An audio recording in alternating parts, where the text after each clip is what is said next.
നമസ്കാരം, ഞാൻ ഡോക്ടർ കാവേരി വസന്താറാം, നിങ്ങളുടെ ആയുർ കാവേരി. പ്രസവകാലവും പ്രസവകാലത്ത് സ്ത്രീകൾ അനുഭവിക്കുന്ന പ്രശ്നങ്ങളും അതിൽ എന്തൊക്കെയാണ് നമുക്ക് ചെയ്യാൻ പറ്റുന്നത്? ഓരോ സ്ത്രീകൾക്കും ഓരോ പ്രഗ്നൻസിയും ഓരോ തരത്തിലാണ്. ഇപ്പം എൻ്റെ കാര്യം തന്നെ പറയുകയാണെങ്കിൽ, എൻ്റെ ഫസ്റ്റ് പ്രഗ്നൻസിയിൽ എനിക്ക് ഒരു ബുദ്ധിമുട്ടും ഇല്ലായിരുന്നു. രണ്ടാമത്തെ പ്രഗ്നൻസിയിൽ പ്ലാസെൻ്റ പ്രീവിയ, അതായത് നമ്മുടെ പ്ലാസെൻ്റ താഴെ ഇരിക്കുന്ന ഒരു പ്രശ്നം, അത് കാരണം ബെഡ് റെസ്റ്റ് അങ്ങനെയുള്ള കാര്യങ്ങൾ. മൂന്നാമത്തെ പ്രഗ്നൻസി ആയപ്പം എനിക്ക് ഛർദിലോ കാര്യങ്ങളോ ഒരു ബുദ്ധിമുട്ടുകളും ഉണ്ടായിരുന്നില്ല. അപ്പം നമുക്ക് ഒരാൾക്ക് പ്രഗ്നൻസി ഭയങ്കര ബുദ്ധിമുട്ടാണ്, അത് കണ്ടിട്ട് എനിക്ക് പ്രഗ്നൻ്റ് ആവണ്ട എന്നൊന്നും ആരും വിചാരിക്കരുത്. നമ്മളിലുണ്ടാവുന്ന ഹോർമോണൽ ചേഞ്ചസ്, നമ്മളിലുള്ള ബേബി, അതായത് മെയിൽ ബേബിയാണോ ഫീമെയിൽ ബേബിയാണോ, പിന്നീട് ആ അമ്മയുടെ മാനസികാവസ്ഥ ആ കുഞ്ഞിനെ ഒരുപാട് സ്വാധീനിക്കുന്നുണ്ട്. അപ്പോൾ ചുറ്റുമുള്ളവർ ഒരു പ്രഗ്നൻ്റ് ലേഡിയെ എങ്ങനെ കെയർ ചെയ്യണം? പലപ്പോഴും പല പോസ്റ്റുകൾ നമ്മൾ കണ്ടിട്ടുണ്ട്, ഗർഭകാലത്ത് നമ്മളെ ദ്രോഹിച്ചവരെ നമ്മൾ മറക്കില്ല. മറ്റൊന്നും കൊണ്ടല്ല, അവർക്ക് മനസ്സ് ആ ഒരു ഹോർമോണൽ ചേഞ്ചസ് നേരിട്ടുകൊണ്ടിരിക്കുന്നു. പല ബുദ്ധിമുട്ടുകളായിരിക്കും. പലർക്കും പ്രഗ്നൻസിയുടെ സ്റ്റാർട്ടിങ് സ്റ്റേജിൽ ഭയങ്കര ഛർദിയും കാര്യങ്ങളും. അത് നമ്മുടെ HCG ലെവൽ അനുസരിച്ച് കൂടിയാണ്.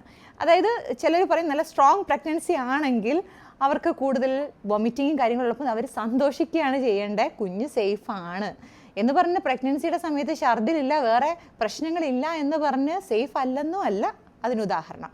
അപ്പോൾ ഓരോ സ്ത്രീകളിലും ഗർഭകാലം ഓരോ തരത്തിലാണ്. അതേപോലെ തന്നെ ആരും ആഗ്രഹിക്കുന്ന ഒന്നാണ് ഭർത്താവിൻ്റെ സാമീപ്യം. അതേപോലെ തന്നെ നമ്മുടെ ചുറ്റുപാടുമുള്ളവരിൽ നിന്നും നല്ലൊരു അപ്രോച്ച്, അതായത് അവരുടെ ആ ഒരു മാനസിക അവസ്ഥ ആ കുഞ്ഞിനെ ഒരുപാട് സ്വാധീനിക്കുന്നുണ്ട്. പലപ്പോഴും പറയാറുണ്ട് വലിയ ഒച്ചയുള്ള സൗണ്ടുകൾ കേൾക്കുക. ഇപ്പം നമ്മൾ മിക്സി ഓൺ ചെയ്താൽ പോലും കുഞ്ഞിന് അതൊരു ഡിസ്റ്റർബൻസ് ആണ്. അപ്പം ആദ്യത്തെ ഘട്ടം എന്ന് പറഞ്ഞു കഴിഞ്ഞാൽ ഒരു വൊമിറ്റിംഗ്, നോസിയ, അതേപോലെ മോർണിംഗ് സിക്നസ് പലരിലും പല രീതിയിലാണ് കാണപ്പെടുന്നത്. പിന്നുണ്ടാകുന്നതാണ് ആസിഡിറ്റി, അതേപോലെ പല ഭക്ഷണം കഴിക്കുമ്പോഴും ഒരു ടേസ്റ്റ് ഇല്ലായ്മ. പിന്നെ ആകുന്നൊരു സ്റ്റേജാണ്, അതായത് പല ഇഷ്ടങ്ങളും കുഞ്ഞിൻ്റെ ഇഷ്ടം പോലെ ആയിരിക്കും. നമുക്ക് ഇഷ്ടമുള്ള സാധനങ്ങൾ കഴിക്കുമ്പം നമുക്ക് അവേർഷനായിരിക്കാം. അപ്പോൾ അതൊക്കെ നമ്മൾ മൊത്തത്തിൽ മാറുന്നൊരു സമയമാണ് ഗർഭാവസ്ഥ എന്ന് പറയുന്നത്.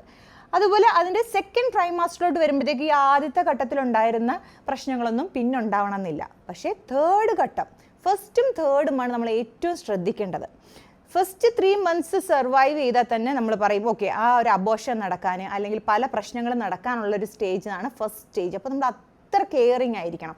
ഫോളിക് ആസിഡ് പോലുള്ള സാധനം കഴിക്കേണ്ടതും, വിറ്റാമിൻസ്, പലർക്കും വിറ്റാമിൻസോ ഗുളികളോ ഒന്നും കഴിക്കാൻ പറ്റില്ല, ഛർദിൽ, അങ്ങനെ പല ബുദ്ധിമുട്ടുകളായിരിക്കും.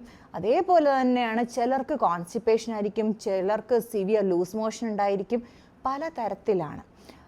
തേർഡ് ട്രൈമാസ്റ്ററിലോട്ട് വരുമ്പോഴാണ് ഈ പറഞ്ഞോട്ട് യൂറിനേഷൻ്റെ പ്രശ്നം. ആസ് വയറ് വലുതാകുന്നതനുസരിച്ച് നമുക്ക് ഭക്ഷണം കഴിക്കാൻ പറ്റത്തില്ല, കംപ്രഷൻസ് ഉണ്ടാകുന്നുണ്ട് നമ്മുടെ സ്റ്റൊമക്കിലോട്ട്, അതേപോലെ ബ്ലാഡറിലോട്ട് പ്രഷർ വരുന്നുണ്ട്, മോഷൻ പോകാനുള്ള ബുദ്ധിമുട്ടുണ്ട്, ചിലർക്ക് പൈൽസിൻ്റെ ഇഷ്യൂസ് വരുന്നുണ്ട്, പല പല പ്രശ്നങ്ങളാണ്. ഏറ്റവും കൂടുതൽ പ്രവാസികളുടെ ഭാര്യമാർക്കായിരിക്കും ഭർത്താവ് കൂടിയില്ല അങ്ങനെയുള്ള വിഷമങ്ങൾ. പക്ഷേ ഒരാളുടെ ഭർത്താവ് കൂടെ ഉണ്ട് എന്ന് പറഞ്ഞിട്ട് കാര്യമില്ല, ആ ഒരു കെയർ നമുക്ക് കിട്ടണം. കെയർ എന്ന് പറയുമ്പോൾ ആ അമ്മയെ കെയർ ചെയ്യുന്നത് അവർ ഇൻഡയറക്റ്റ്ലി കുഞ്ഞിനെയാണ് കെയർ ചെയ്യുന്നത്. അപ്പോൾ ചുറ്റുപാടുമുള്ളവരും എല്ലാം ഒരു അമ്മയുടെ പ്രസവം വരെയുള്ള മാനസികാവസ്ഥയെ ഒരുപാട് രീതിയിൽ ബാധിക്കും. അതേപോലെ പലരിലും കാണാറുണ്ട് പിഗ്മെൻറ്റേഷൻസ്.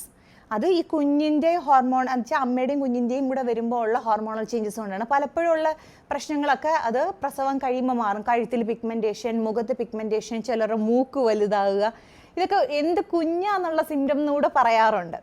അപ്പം ഒരു ഗർഭകാലം എന്ന് പറയുമ്പം പലരും മറ്റുള്ളവരുടെ പ്രശ്നങ്ങൾ കണ്ട് അയ്യോ എനിക്ക് പ്രഗ്നൻസി വേണ്ട അങ്ങനെയൊന്നും ചിന്തിക്കേണ്ട. ഓരോരുത്തരിലും ഓരോ തരത്തിലാണ്.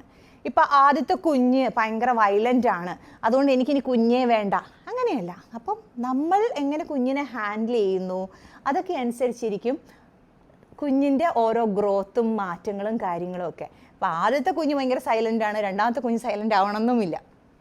അപ്പം എത്ര കുഞ്ഞുങ്ങൾ വേണം, 1 മതിയോ 2 മതിയോ, അതൊക്കെ നിങ്ങളുടെ ഇഷ്ടമാണ്. പക്ഷേ ഡെലിവറിയെ ഓർത്തൊരിക്കലും ഞാൻ പ്രഗ്നൻ്റ് ആവില്ല എന്ന് വിചാരിക്കേണ്ട കാര്യമില്ല.